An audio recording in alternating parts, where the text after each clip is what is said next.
Hello दोस्तों स्वागत है हमारे यूट्यूब चैनल करियर मार्गदर्शन में। दोस्तों आज के इस वीडियो में हम बात करने वाले हैं कि 12th पास करने के बाद आप एसएसपी ऑफिसर यानी कि सीनियर सुपरिटेंडेंट ऑफ पुलिस कैसे बन सकते हैं। दोस्तों आप में से बहुत सारे स्टूडेंट होंगे जो एसएसपी ऑफिसर के बारे में आप में से सुना होगा, लेकिन आप में से बहुत ही कम स्टूडेंट को ये पता होगा कि एसएसपी ऑफिसर कैसे बनते हैं, इसके लिए योग्यता क्या होनी चाहिए, आपके इसके लिए हाइट क्या होनी चाहिए, आपकी उम्र क्या होनी चाहिए, इसके लिए कौन सा एग्जाम देना पड़ता है, एग्जाम का सिलेबस और एग्जाम पैटर्न कैसा होता है, इसका सिलेक्शन प्रोसेस कैसा होता है, और यदि आप एक एसएसपी ऑफिसर बन जाते हैं तो आपको सैलरी कितनी मिलती है, सारी जानकारी इस वीडियो में देने वाले हैं। तो वीडियो को अंत तक जरूर देखिए।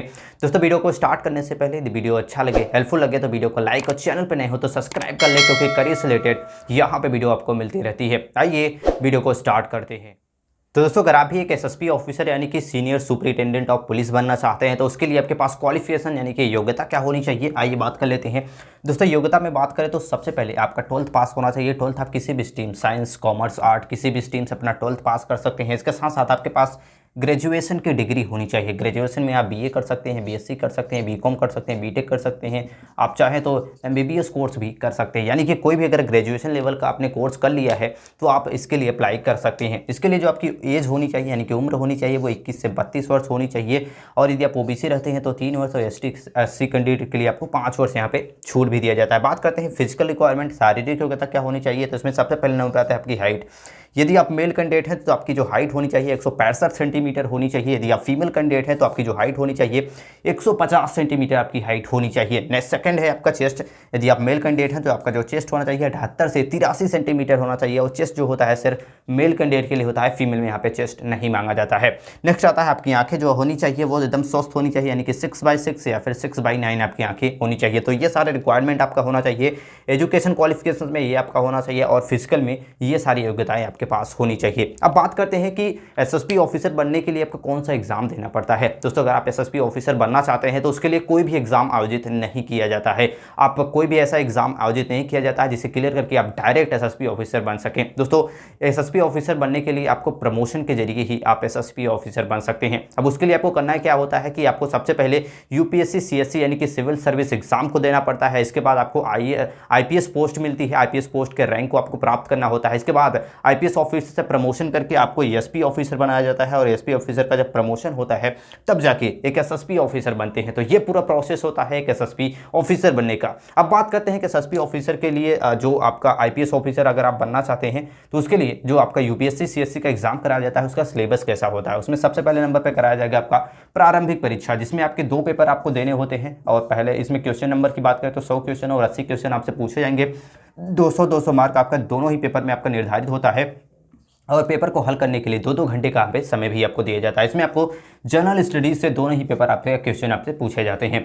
अब बात करते हैं अगर आप प्रारंभिक परीक्षा को क्लियर कर लेते हैं इसके बाद आपको कराया जाएगा मुख्य परीक्षा। मुख्य परीक्षा में आपके 9 पेपर कराए जाएंगे, जिसमें 3 पेपर जो आपके होते हैं वो 300 मार्क के होते हैं, और जो 6 पेपर होते हैं वो 250 मार्क के आपके होते हैं। दोस्तों इसमें हिंदी, इंग्लिश, निबंध, इससे आपके ये जो होते हैं 300 मार्क के होते हैं। जनरल स्टडीज से बात करें तो 4 पेपर आपके कराए जाते हैं जो कि 250 मार्क के होते हैं, और ऑप्शनल सब्जेक्ट जो आप चूज़ करते हैं ऑप्शनल सब्जेक्ट अपना, उससे आपके 2 पेपर कराए जाते हैं। यानी कि टोटल 9 पेपर होते हैं। और आपके टोटल अगर मार्क की बात करें अगर आपके मेन एग्जाम में, तो जो टोटल मार्क आपका होता है वो होता है आपका 1750 मार्क आपका इसमें टोटल होता है। 2 पेपर जो आपके होते हैं वो क्वालिफाइंग मार्क होते हैं, यानी कि आपको सिर्फ उसमें एग्जाम को उसको क्लियर करना होता है, उसके मार्क जो होते हैं आपके मेरिट लिस्ट में शामिल नहीं किए जाते हैं। दोस्तों मेन एग्जाम को क्लियर करने के बाद आपको इंटरव्यू कराया जाता है। इंटरव्यू का आपका 100 मार्क निर्धारित होता है।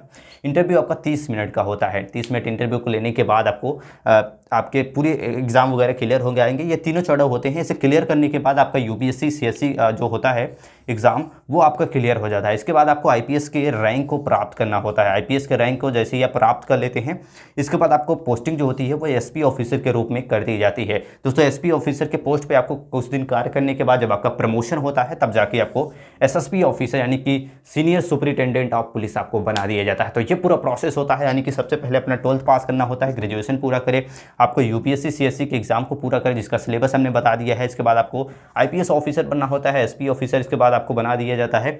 इसके बाद आपको एसएसपी ऑफिसर प्रमोशन करके बना दिया जाता है। बात करते हैं जो मोस्टली स्टूडेंट जानना चाहते हैं कि एसएसपी ऑफिसर बनने के बाद हमें सैलरी कितनी मिलती है। दोस्तों अगर बात करें आपकी सैलरी की तो आएगी, आप एक सुपरिटेंडेंट ऑफ पुलिस यानी कि एसएसपी बन जाते हैं तो आपकी जो सैलरी रहती है 1,18,500 रुपये से लेके आपकी जो सैलरी रहती है 2,14,100 रुपये आपकी मंथली सैलरी आपको यहाँ पे दिया जाता है, यानी कि 1,18,500 रुपये से लेके 2,14,100 रुपये आपकी मंथली सैलरी होती है। इसके अलावा गवर्नमेंट द्वारा काफ़ी सारे भत्ते आपको प्रोवाइड किए जाते हैं, जैसे कि घर, गाड़ी, ड्राइवर और कई सारे भत्ते भी गवर्नमेंट द्वारा आपको प्रोवाइड किए जाते हैं। दोस्तों ये थी जानकारी एसएसपी ऑफिसर के बारे में। आई होप आप समझ गए होंगे कि एसएसपी ऑफिसर कैसे बनते हैं, इसके लिए एग्जाम कौन सा देना पड़ता है, आपकी हाइट क्या होनी चाहिए, कौन सा कोर्स आपको करना होता है, एग्जाम का सिलेबस और एग्जाम पैटर्न और इसके साथ साथ सैलरी कितनी होती है, सारी जानकारी इस वीडियो में दे दी है। दोस्तों आई होप ये वीडियो आपको हेल्पफुल लगा होगा।